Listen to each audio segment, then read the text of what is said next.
সঠিক মনে করলেন। বাদশাহ ঘোড়ার লাগাম ঘোরালেন এবং চাবুক চালাতে যাবেন, এমন সময় রাতের নীরবতাকে ছিঁড়ে তার কানে কারো কণ্ঠস্বর ভেসে এলো। বাদশাহ চমকে উঠলেন। কণ্ঠস্বরটি একজন মহিলার ছিল। এই নির্জন এবং জনশূন্য জঙ্গলে একজন মহিলা কোথা থেকে এলো? প্রথমে বাদশাহ এটা ভেবে ভয় পেয়েছিলেন যে এটা কোনো ভূত বা জাদুকরী তো নয়, কিন্তু পরে তার মনে এলো যে হয়তো কোনো অসহায় মহিলা।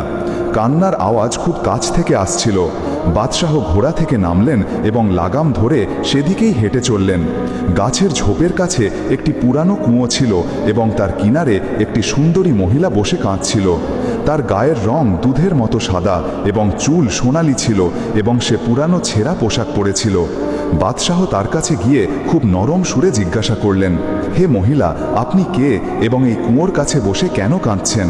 আমি এই রাজ্যের বাদশাহ, আমাকে বলুন কে আপনার ওপর অন্যায় করেছে। মহিলাটি তার চোখের জল মুছে বলল, হে বাদশাহ, আমি পাশের দেশের বাসিন্দা। আমার বাবা মারা গেলে আমার কাকা আমাদের সমস্ত সম্পত্তি দখল করে নেয় এবং আমাকে এই অরণ্যে হিংস্র প্রাণীদের খাবার বানানোর জন্য ছেড়ে দিয়ে যায়। এই কথা বলে